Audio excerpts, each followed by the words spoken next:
frères et sœurs, chers amis, c'est avec joie que nous nous retrouvons pour notre culte d'adoration et nous sommes heureux de nous saluer les uns les autres en ce beau jour. Vous avez chanté dans vos maisons, vous avez prié et nous allons ouvrir la Bible dans l'Évangile de Luc, chapitre 22e, à partir du verset 13e. Ils partirent et trouvèrent les choses comme il leur avait dit, et ils préparèrent la Pâque. L'heure étant venue, il, c'est-à-dire Jésus, se mit à table, et les apôtres avec lui.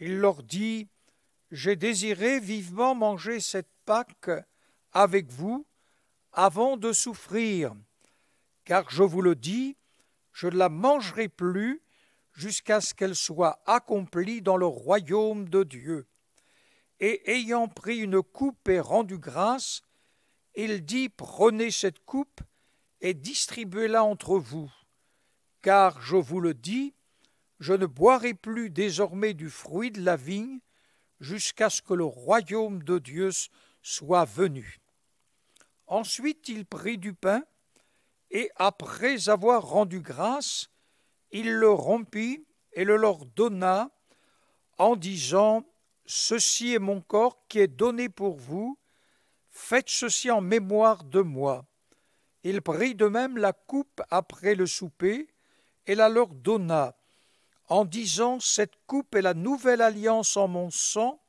qui est répandue pour vous. Cependant, voici, la main de celui qui me livre est avec moi à cette table. Le Fils de l'homme s'en va selon ce qui est déterminé.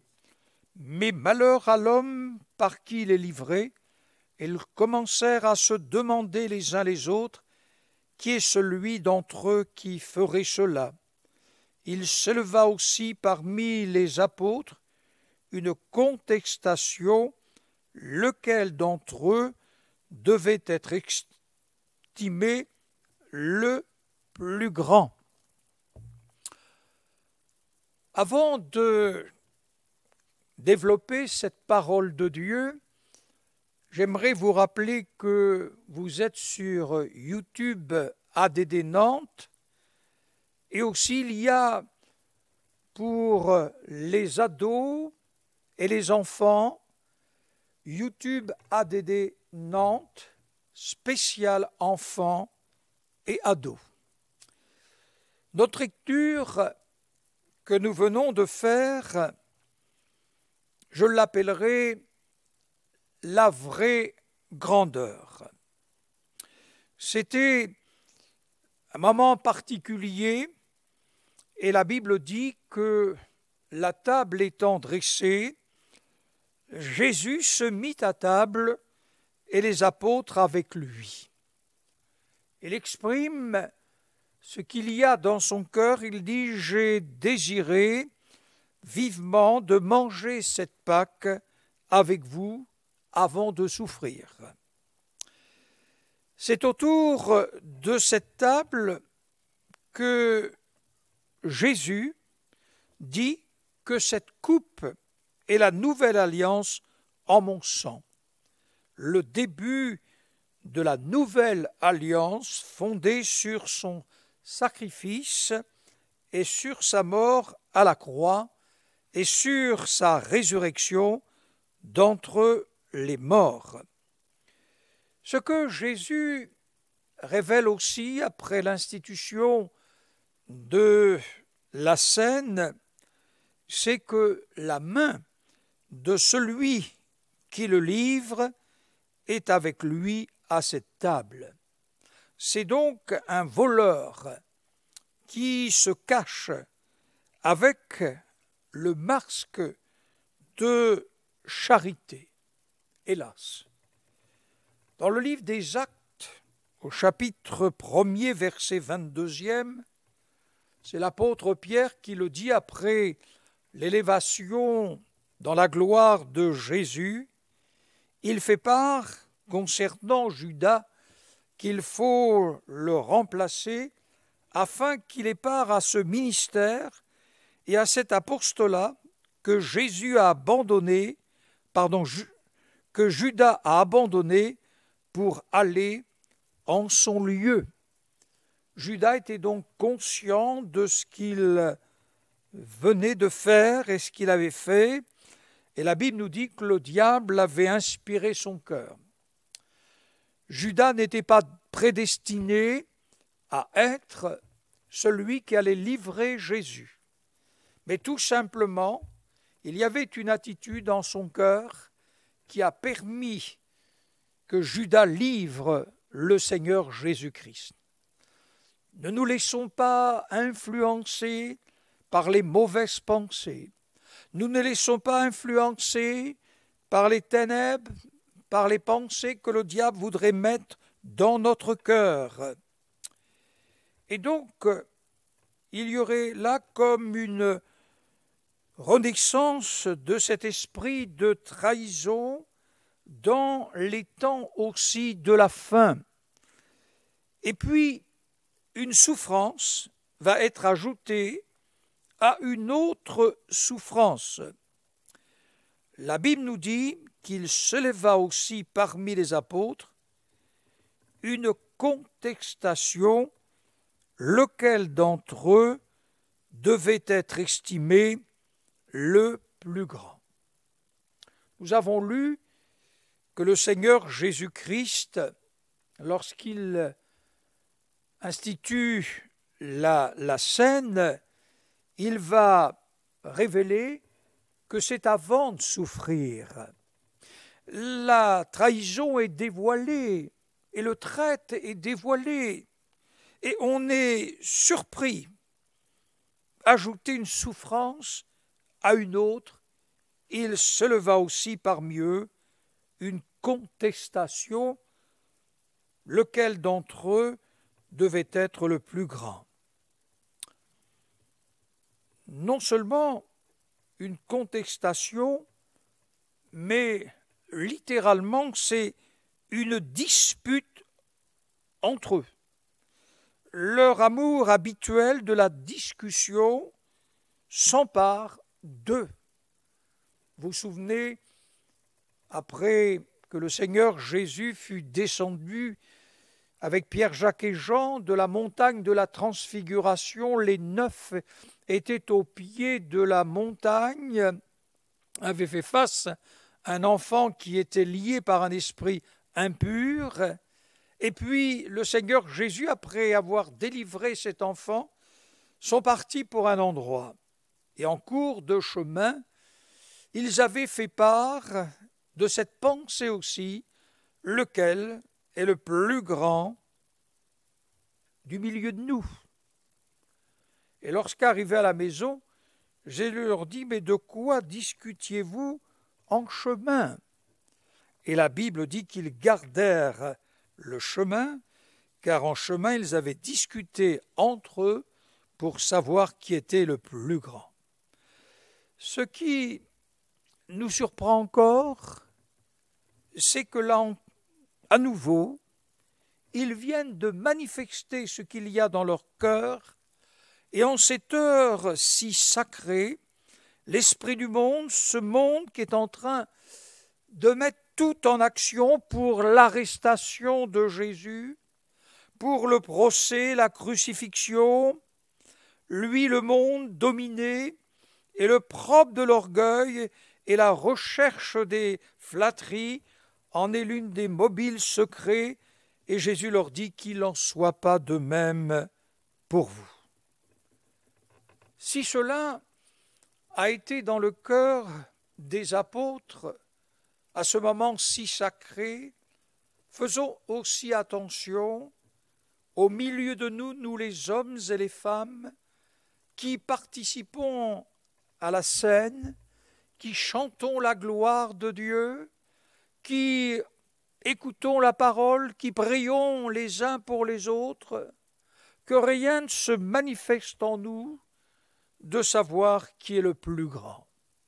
Le plus grand au milieu de nous, c'est le Seigneur Jésus. Le plus grand, c'est notre Père céleste. Le plus grand, c'est la parole de Dieu. Le plus grand, c'est l'Esprit de Dieu. Vous vous souvenez, dans sa 3e épître de Jean, au verset 9e, Jean dit quelques mots à l'Église. Mais Diotrephe, qui aime à être le premier parmi nous, ne nous reçoit point. C'est pourquoi, si je vais, je rappellerai les actes qu'il commet en tenant contre nous de méchants propos.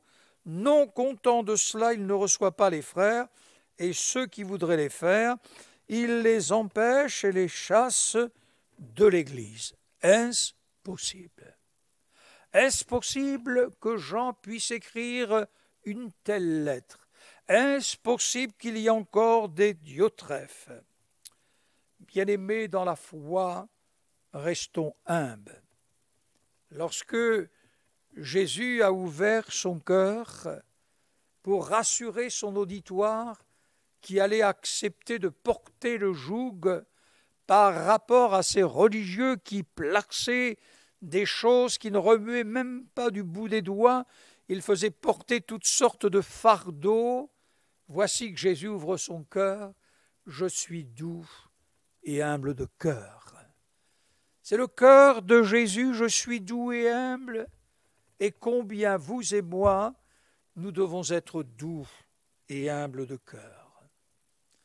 L'apôtre Paul, dans sa première épître, lorsqu'il écrit aux Corinthiens, chapitre 4e, verset 8e, des hommes et des femmes qui étaient tombés à terre, que la société ne faisait plus aucun cas. L'apôtre Paul qui avait prêché la mort, la résurrection de Jésus-Christ, le message était percutant, et ces hommes et ces femmes avaient été relevés par la puissance de l'Évangile. Et voici, quelque chose a gagné leur cœur, quelque chose de mauvais a rempli leur cœur. Oui, chacun de vous semble avoir tout ce que son cœur désire. Dès à présent, vous êtes rassasiés, dit Paul. Vous voilà donc des gens riches, et vous croyez n'avoir plus besoin de rien. Vous nagez dans la suffisance. Vous êtes tous des rois, et vous nous voyez déjà couronnés. Vous n'avez plus besoin de notre aide. Vous êtes donc entrés dans votre règne, et vous nous avez laissés à la porte. Oui, restons humbles. Sachons comment, et rappelons-nous comment nous sommes venus à Jésus-Christ. Et ce que nous sommes, nous le devons à la grâce de Dieu. Si aujourd'hui nous avons des richesses spirituelles, si aujourd'hui nous avons des faveurs divines, si aujourd'hui même nous avons quelques biens, néanmoins nous sommes toujours pour le monde, un monde rejeté. Le monde a rejeté Christ et ce même monde continue à le rejeter et à rejeter celles et ceux qui croient en lui. Oui, restons dans l'humilité et que le Seigneur vous aide et qu'il nous aide ensemble. Jésus les enseigne sur la grandeur, la vraie grandeur qui exige que nous devenions grands. Nous devons apprendre à devenir grands. Jésus enseigne ce qui est en lui. Et moi, cependant, je suis comme celui qui sert. Oui, Jésus est celui qui nous sert. N'est-ce pas là quelque chose de merveilleux? Et Jésus va leur dire, quel est le plus grand? Celui qui est à table ou celui qui sert? N'est-ce pas celui qui est à table? Et l'évangile de Jean, chapitre 13e, verset 1er, dit « Ayant aimé les siens qui étaient dans le monde, mit le comble à son amour pour eux. » Quelle humilité! Il est celui qui sert. Mais il me semble que vous et moi serions-nous capables de faire ce que Jésus a fait lorsque je visite certaines nations, je sais qu'il y a des règles, le protocole, je sais ce qu'il faut faire, je sais ce qu'il ne faut pas faire. Mais pourtant, dans l'Église, je le fais. Ça ne me dérange pas de faire un acte matériel. Dans certaines cultures à l'étranger, vous n'avez pas le droit en tant que pasteur de faire quelque chose qui soit un geste matériel. C'est réservé à certaines personnes. Oui, Jésus est celui qui sert. Ayant aimé les siens qui étaient dans le monde, mit le comble à son amour pour eux. Et la Bible dit, il se leva de table. Il ôta ses vêtements et prit un linge dont il se oignit. Ensuite il versa de l'eau dans un bassin, et il se mit à laver les pieds des disciples et à les essuyer avec le linge dont ils étaient saints. Ils ont dû regarder attentivement ce que Jésus faisait, tous les actes. Que va-t-il faire, le Seigneur? Vous vous souvenez de la réaction d'un disciple? Non, me lave pas les pieds. Jamais je n'ai été confronté à cela. Mais je ne me verrai pas dans mes voyages que quelqu'un vienne me laver les pieds. Oh, certes, quand on a marché dans la poussière de la terre, on a besoin de se laver les pieds. Mais personne ne nous lave les pieds, nous le faisons nous-mêmes.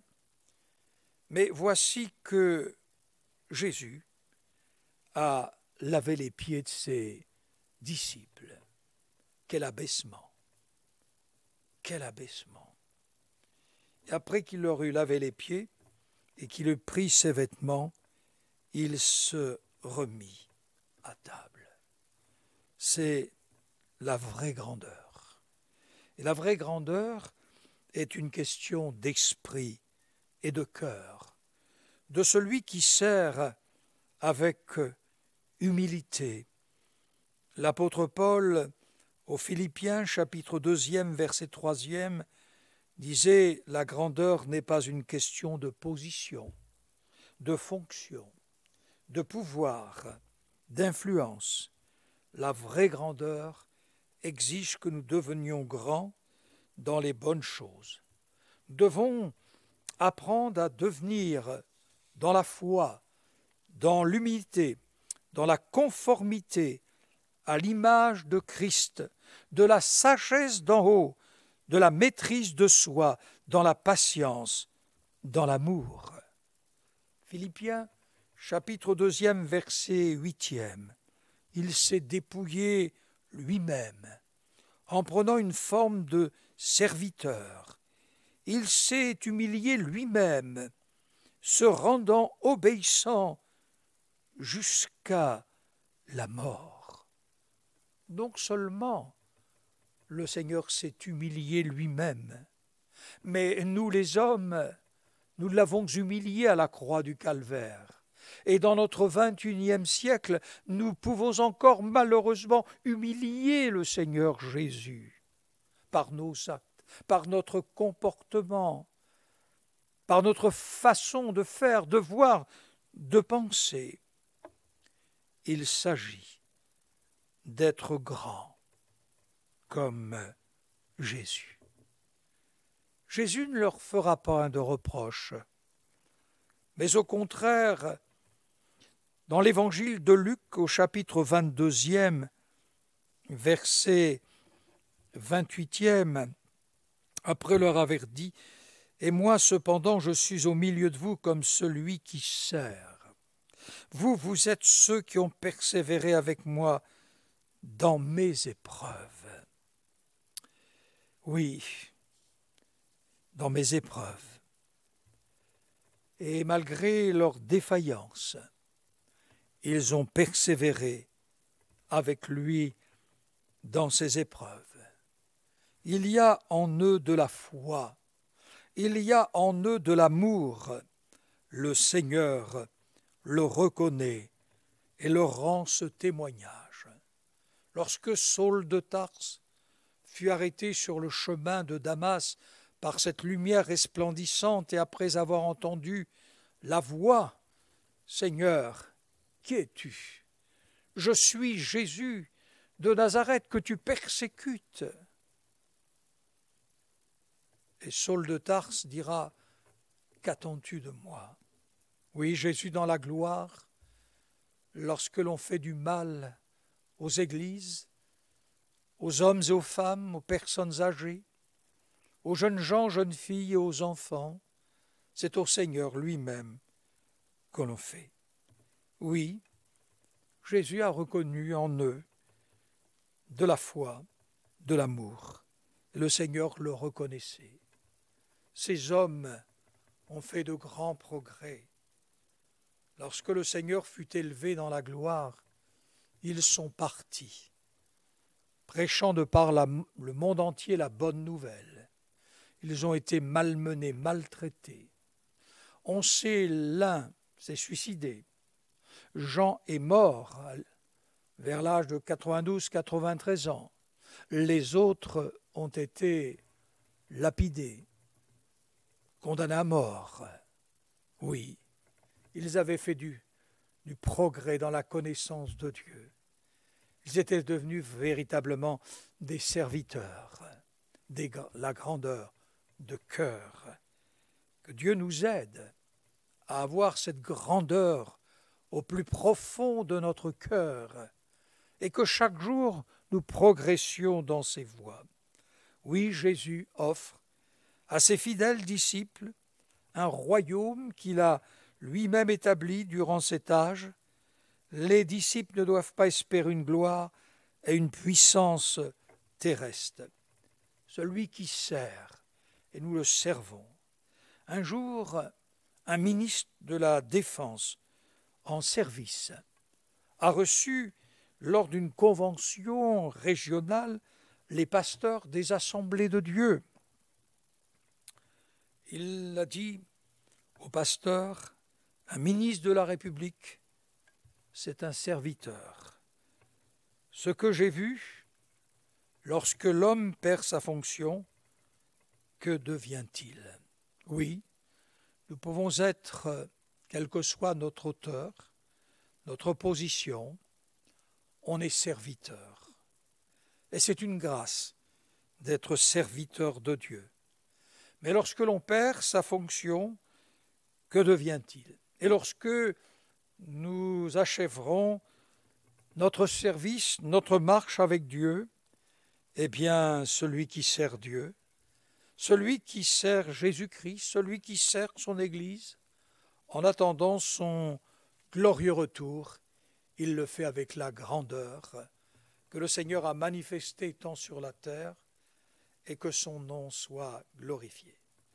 Chers frères, chères sœurs, chers amis, que nous puissions diminuer et que Christ puisse grandir en vous et en moi.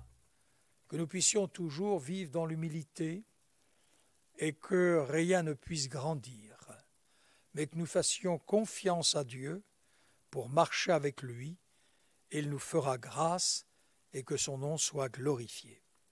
Je vous souhaite un excellent dimanche, que Dieu vous bénisse et à bientôt de nous revoir dans nos maisons de prière. Dans l'attente, je vous donne rendez-vous chaque soir à 19h30 sur YouTube ADD Nantes avec notre caméraman Stéphane. Je vous donne rendez-vous sur ADD YouTube, enfants et ados. N'hésitez pas à prendre contact avec nous. N'hésitez pas à nous téléphoner. Que Dieu vous bénisse. Et téléphonez les uns aux autres. Téléphonez à vos amis. Et restez chez vous confinés. Et que Dieu vous garde. Nous prions ensemble. Seigneur, c'est une joie en cette journée de nous rappeler que nous célébrons ta gloire. Certes, nous la célébrons chaque jour, mais Seigneur, Dans ces moments où nous sommes séparés des uns des autres, nous voulons réchauffer notre cœur en chantant la gloire de Dieu, en repassant les bienfaits de Dieu, en repassant la lecture de la parole de Dieu. Merci parce que tu es merveilleux et nous attendons ton glorieux retour. Nous te prions pour que la foi s'affermisse, pour que les enfants, les ados, la jeunesse, les hommes, les femmes, les hommes âgés, nous puissions, les femmes âgées, nous retrouver tous ensemble. Merci et que ton nom soit glorifié. Bénis celles et ceux qui sont malades. Accorde-leur une grâce particulière, celles et ceux qui traversent un moment difficile dans leur vie. Seigneur, bénis notre nation, bénis les nations. Soutiens le corps médical, Seigneur. Ces hommes et ces femmes qui travaillent nuit et jour pour arracher de la mort un être. Seigneur, fais grâce aussi au cœur, fais grâce aux familles endeuillées, dans le beau nom de Jésus. Amen.